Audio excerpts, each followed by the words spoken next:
शुरू से हम ये बात कर रहे हैं कि गूगल का जो सर्च एल्गोरिदम है वो गूगल के लिए बड़ा इंपॉर्टेंट है और कोई भी उस पर अफेक्ट नहीं कर सकता, क्योंकि गूगल हज़ारों की तादाद में एम्प्लॉयज़ रखता है और उसमें बहुत सारे लोग जो हैं वो पीएचडी इंजीनियर्स हैं जो इस एल्गोरिदम को डिज़ाइन करते हैं, इसको बेहतर करते हैं, इसको इम्प्रूव करते हैं। उसकी एक ही कोशिश है कि वो किसी भी तरह से किसी को अफेक्ट ना होने दे, क्योंकि अगर किसी को भी गूगल का एल्गोरिदम समझ आ गया तो होगा ये कि वो जो सिर्फ वो चंद लोग जिनको एल्गोरिदम समझ आ गया वो रैंक करना शुरू कर देंगे अपनी वेबसाइट्स को, बाकी लोग पीछे रह जाएंगे। इस तरह से गूगल का जो सर्च इंजन है वो यूज़र्स के लिए एक न्यूट्रल सर्च इंजन नहीं रहेगा, क्योंकि कुछ ख़ास किस्म की वेबसाइट्स रैंक करना शुरू कर देंगी और बाकी जो एक्चुअल वेबसाइट्स हैं, जो एक्चुअल डेटा है, वो नीचे दबना शुरू हो जाएगा। गूगल की शुरू से लेके अब तक 20 साल हो गए हैं, एक ही जद्दोजहद है कि कोई उसके एल्गोरिदम को बीट ना कर सके, इसलिए वो रोज़ाना अपडेट करता है, चेंज करता है, ट्रैक करता है, बैन करता है लोगों को जो भी उसको चीट करने की कोशिश करते हैं। उन सबको जो है ना वो गूगल एज अ फाइट या एज अ वॉर, यानी कि जंगी बुनियादों पे जो है ना उसको ठीक करता है।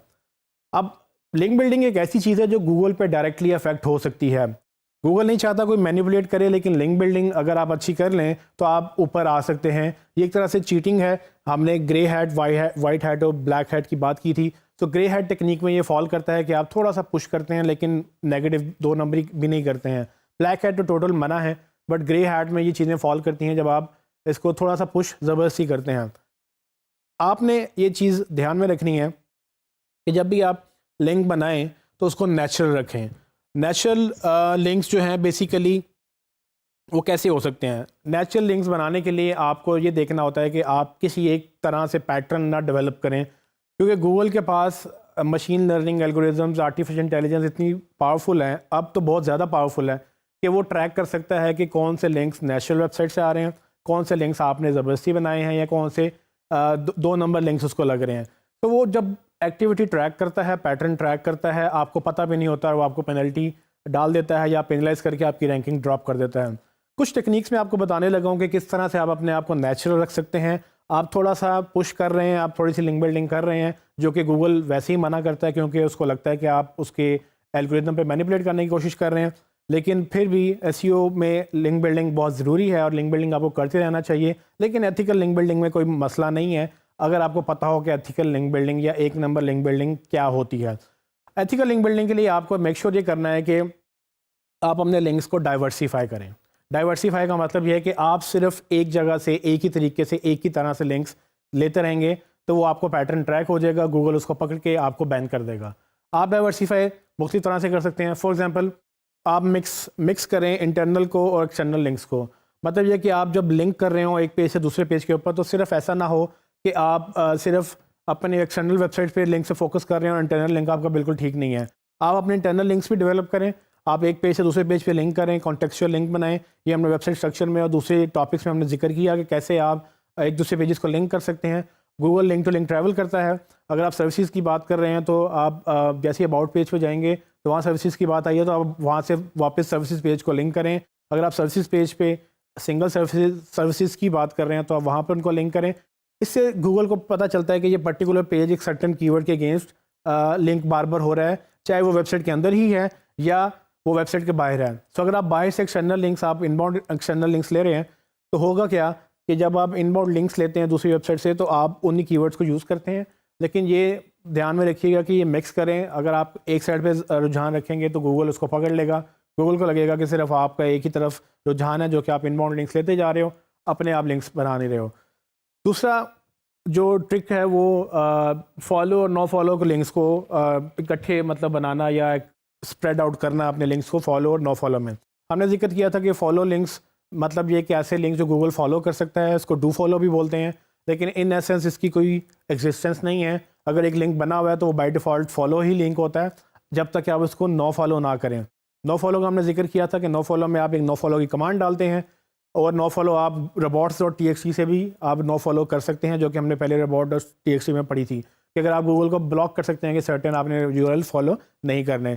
तो एनीवेज आप जब भी लिंक बिल्डिंग कर रहे हो आपको पता भी हो कि अगर फॉर एग्जांपल एक लिंक आपको मिल रहा है लेकिन वो फॉलो नहीं है, वहाँ पर आपको नो फॉलो लिंक लगेगा। लेकिन अगर आपको लिंक मिल रहा है तो आप उसको ले लें, क्योंकि गूगल ये देखेगा कि हाँ लिंक्स आपके नो फॉलो भी हैं और फॉलो भी हैं। आपको नो फॉलो का क्रेडिट नहीं मिलेगा, आपको उसके रैंकिंग भी नहीं आपकी अप होगी, लेकिन एटलीस्ट गूगल को ये नहीं लगेगा कि आप सिर्फ फॉलो लिंक्स के पीछे भाग रहे हो। गूगल को लगेगा कि आप नेचुरली फॉलो भी मिल रहे हैं तो नो फॉलो भी मिल रहे हैं। तो लोग तो बल्कि ये कहते हैं कि अब नेचुरली नो फॉलो ज़्यादा होते हैं। फॉर एग्जांपल अगर आपने 100 लिंक्स लिए हैं, उसमें से अगर आपके 30 फॉलो लिंक्स हैं तो 70 आपके नो फॉलो होने चाहिए। कम से कम 70-80% लिंक्स आप नो फॉलो रखें, ताकि गूगल को लगे कि ये एक्चुअली नेचुरल बिहेवियर है, ये जानबूझ के सिर्फ फॉलो लिंक्स को फॉलो नहीं कर रहा, ये बल्कि जहाँ से भी लिंक मिलते हैं वहाँ से ले लेता है, चाहे वो फॉलो है चाहे नो फॉलो है, हमें परवाह नहीं है। गूगल को जब तक ये एहसास नहीं होगा, गूगल समझेगा कि आप उसके साथ चीटिंग करने की कोशिश कर रहे हैं। तीसरा एक और ट्रिक है कि आप सिर्फ अथॉरिटी वेबसाइट के पीछे ना जाएं। अगर आपको लगता है कि एक ऐसी थोड़ी सी लो अथॉरिटी वेबसाइट है, स्पैम वेबसाइट नहीं होनी चाहिए, बट अगर लो अथॉरिटी है फिर भी अगर लिंक आपको जेन्युइन मिल रहा है, अच्छा लिंक मिल रहा है, आप ले लें।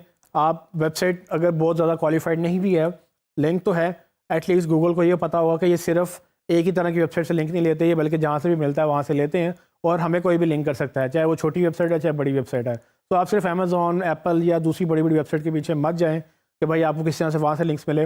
वैसे तो वहाँ से लिंक शायद मिलना मुश्किल भी हैं, लेकिन आपको एग्जांपल देने के लिए कि इतनी बड़ी वेबसाइट से लिंक्स लेना एक तो आसान नहीं है, और सिर्फ उनसे लिंक्स लेना मे भी आपके लिए प्रॉब्लमेटिक हो जाए। आप जब डाइवर्सिफाई करेंगे मुख्तलिफ लिंक्स कैटेगरीज में, वो चाहे लो क्वालिटी हो और हाई क्वालिटी हो, थोड़े से डिफरेंट कैटेगरीज की वेबसाइट से लिंक्स लेंगे, गूगल समझेगा कि नेचुरल बिहेवियर है, जहाँ जहाँ से लिंक मिल रहे हैं वहाँ से आ रहे हैं, खुद ब खुद आ रहे हैं, हम उसमें कोई रोल प्ले नहीं कर रहे हैं।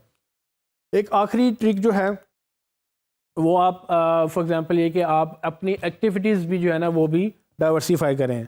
अगर आप खुद से लिंक्स बना रहे हैं, अगर आप सिर्फ सोशल मीडिया वेबसाइट पे सिर्फ प्रेस रिलीज या सिर्फ कोई एक एक्टिविटी कर रहे हैं, वो भी आपके लिए नुकसानदेह हो सकती है। आप अगर एक दिन आपने प्रेस रिलीज किया है तो अगले दिन आप यूट्यूब पे लिंक बना लें, उससे अगले दिन आप विकीपीडिया पे बना लें, उससे अगले दिन आप डिफ्रेंशिएट करें। तो आप रोज़ाना एक ही तरह की डायरेक्टरीज पे काम करते रहेंगे तो वो भी एक नेचुरल बिहेवियर में फॉल नहीं करता। गूगल समझेगा कि आप जानबूझकर लिंक्स को बढ़ाने की कोशिश कर रहे हैं, जो कि एग्जैक्टली उसको चैलेंज करने वाली बात है। आप गूगल को चैलेंज करेंगे, वो आपको चैलेंज करेगा और वो विन करेगा, क्योंकि उसके पास हज़ारों की तादाद में एम्प्लॉयज़ हैं जो सिर्फ इस सर्च इंजन के एल्गोरिथम को बेहतर कर रहे हैं। हमने सिर्फ यूज़ करना है, हमें बहुत सारी बातों का नहीं पता, और हम बजाय इसके गूगल से फ़ाइट करें, हम गूगल को अडॉप्ट करें तो हमारी एसईओ ज़्यादा बेहतर हो जाएगी।